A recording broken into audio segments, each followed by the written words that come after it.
Սիրելի փոքրիկներ, Բարև ձեզ մեր շատ սիրելի երեխաներ, Հեքիաթի սենյակից ձեզ եմ ողջունում, Անելիկը և Լիլիթը։ սիրելի փոքրիկներ, այսօր Հեքիաթի սենյակում շատ հետաքրքիր հեղինակի եք ներկայացնելու։ Այսօր մեր հեղինակն է նկարիչ։ Զարմացա՞ք Արևիկ։ Այո, սիրելի փոքրիկներ, մի փոքր զարմանալի է, որովհետև այսօր մենք ձեզ ներկայացնելու ենք Լեոնարդո դա Վինչիի ստեղծագործություններից, նրա առակներից։ Ես կարծում եմ շատերը չգիտեք, որ նա ստեղծագործել է եւ ունի հեքիաթներ եւ առակներ։ Այնպես որ մենք այսօր շատ իմաստուն երկու առակ ենք պատրաստել ձեզ համար, բայց ինչ անդրադառնանք առակներին։ Մենք ներկայացնենք մեր այսօրվա շուրին։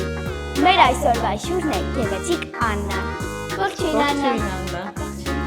Ինչպե՞ս ես։ Լավ։ Շատ ուրախ եմ, որ այսօր մեր հյուրն ես։ Մի փոքր պատմիր քո մասին։ Քանի տարեկան ես, որ դպրոցում ես սովորում։ Որերորդ դասարան ես։ Ես 8 տարեկան եմ, գիտակ դպրոցում եմ, երրորդ դասարանում եմ, հաճախում եմ Ելշո դպրոց և Դիզակ այլ։ Այո, Դիզակ մանկապատանեկան երիտասարդական մշակութային կենտրոն։ Ինչով ես այնտեղ զբաղվում։ Նկարչությամբ։ Իսկ դպրոցում սիրելի առարկաներ ունես։ Բոլորներ սիրում ես, լավ ես սովորում։ Այո։ Կեցես երևի թե մեր առաջին դուրն է, որ բոլոր առարկաները սիրում են։ Աննա, երբ մեծանաս մասնագիտություն ընտրել ես։ Ինչ մասնագիտություն։ Բլոգեր և դերասան։ Այո, շատ ժամանակակից բլոգերի մասնագիտությունն ես Սիրելի ընտրել։ հեքիաթն ես։ Ո՞րն է։ Փոչատը։ Այո, մենք ներկայացրել ենք հեքիաթի սենյակում, իսկ հեղինակ հեքիաթի գրող Հովհաննես Թումանյանը, այո։ Բայց այսօր, ինչպես դու լսեցիր, մենք պատրաստել ենք Լեոնարդո դա Վինչիի առակներից երկուսը եւ վերջում մենք երեխաներին անպայման մի փոքր կպատմենք Լեոնարդո դա Վինչիի գործունեության, կյանքի եւ գործունեության մասին։ Իսկ հիմա երևի ժամանակն է, որ սկսենք։ Մի րոպե Լիլիթ, մենք մոռացանք հիշեցնենք, որ այս ընթացքում մեզ հետ կլինի Դանելյան Art Studio-ի սան Արինան, ով կպատկերի իր նախընտրած հերոսին կամ հերոսներին։ Իսկ հիմա կարող ենք սկսել։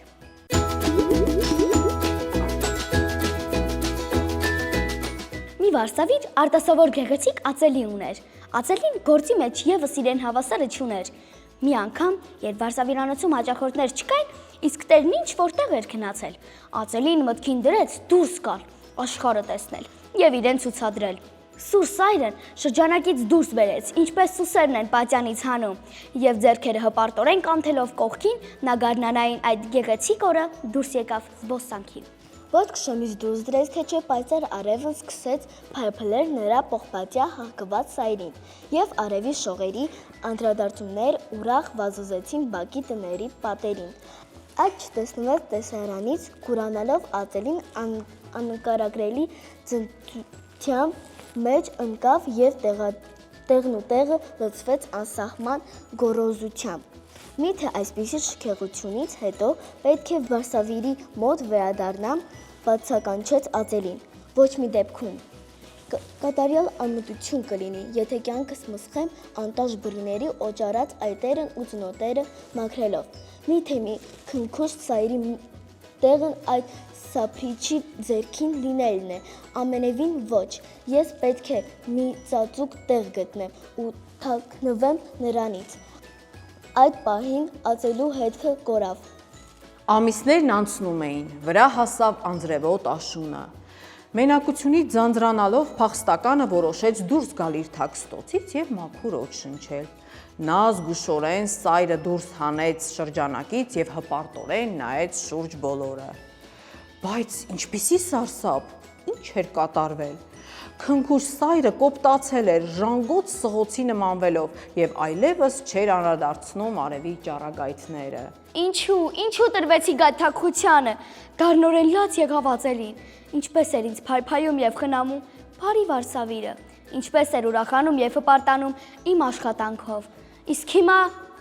Աստված իմ, այս ինչ եմ դարձել, սայրս կորցրել է փայլը, բթացել ու պատվել զզվելի ժանգով։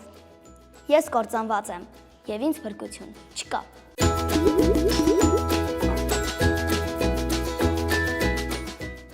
ճանապարհը։ Կար չկար մի մեծ ու գեղեցիկ քար կար աշխարհում։ Քարի մոտով հոսող առուն հղկել էր նրա կողերը, փայլուն ու ողորկ դարձրել։ Բայց ժամանակի հետ առուն չորացավ, իսկ քարը շարունակում էր բլրակին պառկած մնալ։ Նրա շուրջը լայնարձակ տարածություն էր, բարձր խոտեր ու դաշտային վառ ծաղիկներ։ Քարը շատ լավ տեսնում էր ներքևով անցվող սալարկված ճանապարհը, որի եզրին խճաքարերի մի մեծ կույտ կար։ Ուրախ արվակի խոխոջունից զրկված միայնակ քարն սկսեց ավելի ու ավելի հաճախ նայել ներքև ճանապարհին, որտեղ մշտապես աշխուժություն էր տիրում։ Մի անգամ քարն այնքան ու այնքան տխրեց, որ չդիմացավ ու բացականչեց. «Ամբողջ կյանքս միայնակ եմ անցկացնելու, խոտի ծծաղիկներից ինչ հոգուտ ունեմ, շատ ավելի երջանիկ կլինեմ, եթե ապրեմ եղբայրներիս կողքին, բանուկ ճանապարհի վրա, որտեղ կյանքը եռում է»։ Այդ ասելով նա շարժվեց ձանձրալի դարձած իր տեղից գլխապատառ գլորվելով ներքև ու հայտնվեց ճանապարհին իր նման քարերի կողքին։ Ինչեր ասես չէին անցնում ճանապարհով։ Էլ սայլերի երկաթյա անիվները, էլ ձիերի, կովերի, ոչխարների, այծերի կեղտոտ սմբակները, էլ հեծյալների պճնազարդ կոշիկները, էլ գյուղացիների մեխակրունկ ոտնամանները։ Քարը հայտնվեց ճանապարհի հրմշտոցի մեջ։ Նրանք կոպտորեն մի կողմ էին շպրտում, տրորում էին, փշուր էին անում, ցեխի շիթեր ցայտեցնում վրան, երբեմն էլ մինչև ականջներն ընկղվում էր թրիքի մեջ։ Ուր կորավ մեր քարի երբեմնի գեղեցկությունը։ Հիմա նա տրտմաթախից նայում էր վեր բլրակին, ուր մի ժամանակ խաղաղ պառկած էր ծաղիկների ու խոտերի բուրմունքով շրջապատված։ Քարին այլևս ոչինչ չէր մնում, քան ապարդյուն երազել կորցրած անդորը վերադարձնելու մասին։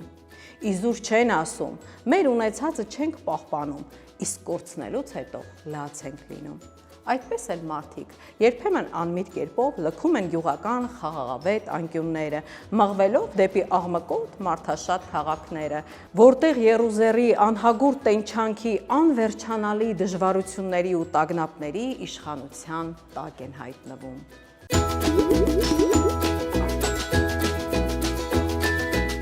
Երեխաներ, ձեզ դուր եկան առակները։ Այո, Որը դուր եկավ քեզ Աննա։ Ածելին։ քարն ու ճանապարհը, Կարծում եմ երկուսն էլ նույն խորհուրդը ունեին։ Ինչու՞։ որովհետև երկուսում էլ իրենց արած սխալների պատճառով նրանք հայտնվում են սխալ իրավիճակներում։ Այո, նրանք տուժվեցին եւ չգնահատեցին այն, ինչ ունեին։ Մենք էլ երբեմն չենք գնահատում այն, ինչ ունենք այս պահին եւ միշտ ձգտում ենք դեպի առաջ, չիմանալով, որ դա կարող է մեզ տանել շատ վատ տեղ։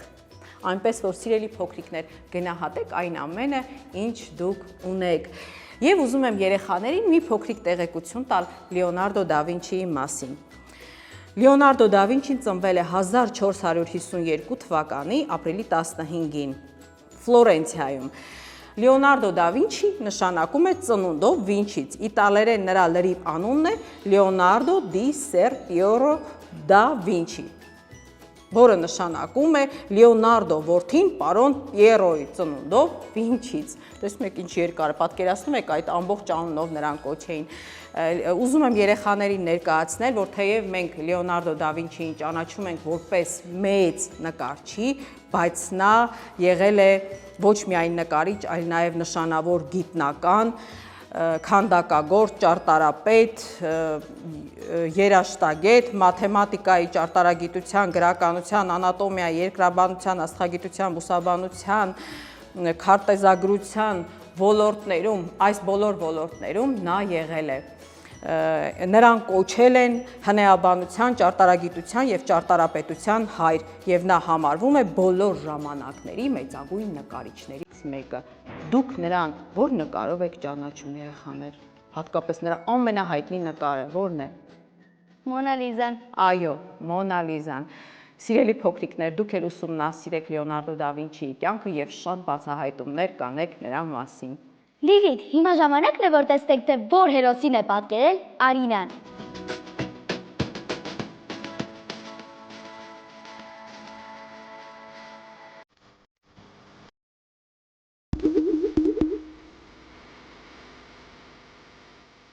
Աննա ջան, շնորհակալություն, որ այսօր եկել ես եւ չես մերժել մեր առաջարկը։ Այո, գեղեցկացրել ես հեքիաթի սենյակը։ Իսկ մենք երեխաներին հիշեցնենք, որ հետևեն մեր հաղորդումներին եւ գրեն մեր Instagram-յան էջին, ինչպես նաեւ կարող եք գրել YouTube-ում ձեր կարծիքները։ Չմոռանանք ներկայացնել նաեւ, որ Կլուբ Կապիտալն է աջակցում հեքիաթի սենյակին։ Երեխաներ, եկեք երեքս միասին ցտեսություն մաղթենք։ Ցտեսություն։